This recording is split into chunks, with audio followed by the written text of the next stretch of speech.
know for a fact I'm gonna have to replay this because I was good up until like 6 minutes and 30 seconds. But goddamn, light. Efficient switching. Do you want your gadgets to be faster? What if your phone can cut the time it takes to complete tasks, or your computer can compute way faster? Most of us do, but with the state of current technology, the truth is they are likely to get much faster than they are. For the past decade and a half, the clock rate of single processor cores has stalled at a few gigahertz, and it's getting harder to push the boundaries of the famous Moore's Law. However, a new invention by IBM may change all of that. What are optical circuits, how do they work, and how will they make your devices faster? Join us as we dive into the new optical circuit that surpasses every CPU known to humans. What do your brain and a computer have in common? Nothing, really. However, there are similarities in how the two work. For example, your brain contains around 100 billion cells called neurons, the tiny switches that let you think and remember things. In the case of computers, they contain billions of miniature brain cells. The brain cells are known as transistors, and they're made from silicon, a chemical element commonly found in sand. But how does a transistor work? Depending on how you look at it and how much expertise you have in tech, a transistor is simple or complex. A transistor is a miniature electronic component that can do two different jobs. It can work either as an amplifier or a switch. When it works as an amplifier, it takes a tiny electric current at one end, an input current, and produces a much bigger electric current and output current at the other. In other words, it works as a current booster. Did you know hearing aids were among the first uses of transistors? A hearing aid has a tiny microphone inside that picks up sounds from the world around you and turns them into fluctuating electric currents. These are fed into a transistor that boosts them and powers a tiny loudspeaker, so you can hear a much louder version of the sounds around you.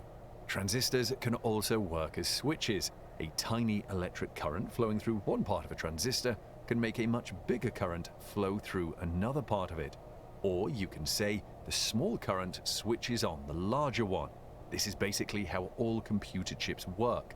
For instance, a memory chip contains hundreds of millions or even billions of transistors which can be switched on or off individually. Since each transistor can be in two distinct states, it can store two different numbers, 0 and 1. By piling billions of transistors on a chip, it can keep billions of zeros and ones and almost as many ordinary numbers and letters or characters. Transistors are made from silicon, which does not typically conduct electricity. Silicon is a semiconductor, which means it's neither really a conductor nor an insulator. But how do transistors work inside, say, your computer? You can put a few transistor switches together to make something called a logic gate, which compares several input currents and gives different outputs. Logic gates let computers make straightforward decisions using a mathematical technique called Boolean algebra. Unless you are keen on designing your own computer, the explanation doesn't get simpler than that. However, there is a problem with transistors. Most people have heard of Moore's Law, an axiom by Gordon Moore, one of the co-founders of Intel. The law suggests that electronic devices double in speed and capability about every 2 years.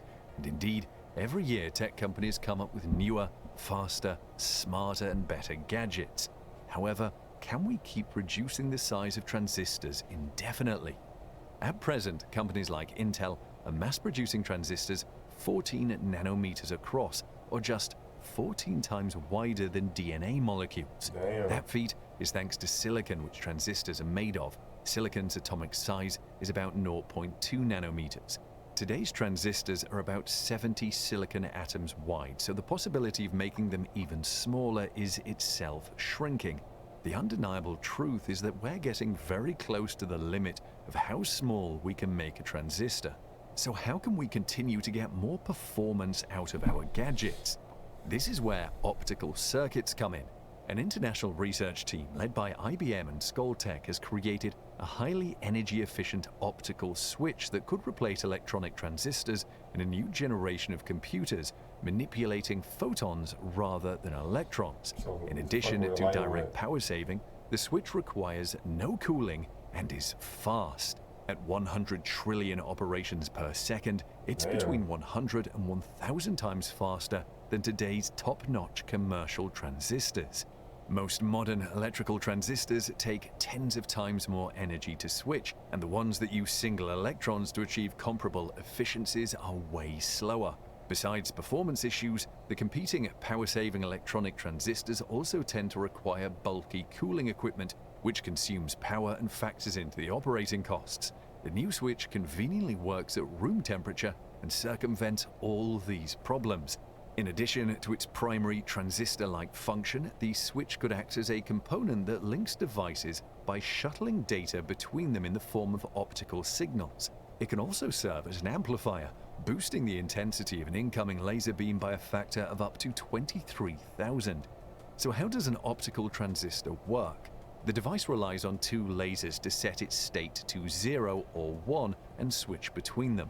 A very weak control laser beam is used to turn another brighter laser beam on or off. It only takes a few photons in the control beam, which is why the device is so efficient.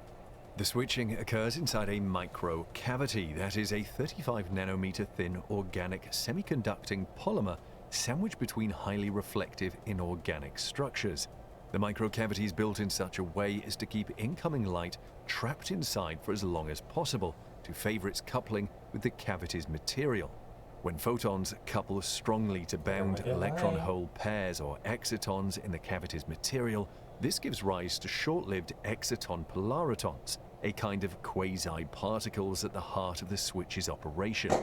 When the pump laser, that is, the brighter one of the two, shines on the switch, this creates thousands of identical quasi-particles in the exact location, forming so-called Bose-Einstein condensate, which encodes the 0 and 1 logic states of the device. To switch between the two levels of the device, the research team used a control laser pulse, seeding the condensate shortly before the arrival of the pump laser pulse. As a result, it stimulates energy conversion from the pump laser, boosting the number of quasi-particles in the condensate. The high amount of particles in there corresponds to the 1 state of the device. The researchers used several tweaks to ensure low power consumption. First, I know for a fact I'm gonna have to replay this, because I was good up until like 6 minutes and 30 seconds. But goddamn. Light. Efficient switching was aided by the vibrations of the semiconducting polymer's molecules. The trick was to match the energy gap between the pumped states and the condensate state to the energy of one particular molecular vibration in the polymer. Second, the team managed to find the optimal wavelength to tune their laser to and implemented a new measurement scheme enabling single-shot condensate detection. Third, the control laser seeding the condensate and its detection scheme was matched in a way that suppressed the noise from the device's background emission. These measures maximized the signal-to-noise level of the device and prevented an excess of energy from being absorbed by the microcavity, which would only serve to heat it up through molecular vibrations.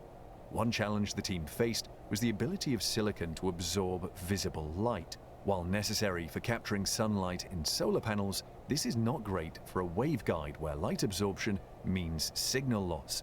To deal with the absorption issue, the researchers opted for nanostructures called high-contrast gratings. Such a grating consists of nanometer-sized posts lined up to form a fence that prevents grating. Look at this. This is how this thing looks, even though it's so freaking small, you can't even see it with your eye. That's wild. Consists of nanometer-sized posts lined up to form a fence that prevents light from escaping. The posts are 150 nanometers in diameter and are spaced so that light passing through them interferes destructively with light passing between them. There is still some work ahead of the team to lower the overall power consumption of the device, which is currently dominated by the pump laser that keeps the switch on. A route toward that goal could be perovskite supercrystal materials they're exploring with collaborators. They have proven excellent candidates given their strong light matter coupling, which in turn leads to a powerful collective quantum response in the form of superfluorescence. Let's hear what you think of the new optical circuit in the comments section. Superfluorescence led to a powerful collective quantum response in the form of superfluorescence. Let's hear what you That's think of the wild, new dude. optical That's circuit fucking in the crazy when you comments think about section this shit. below.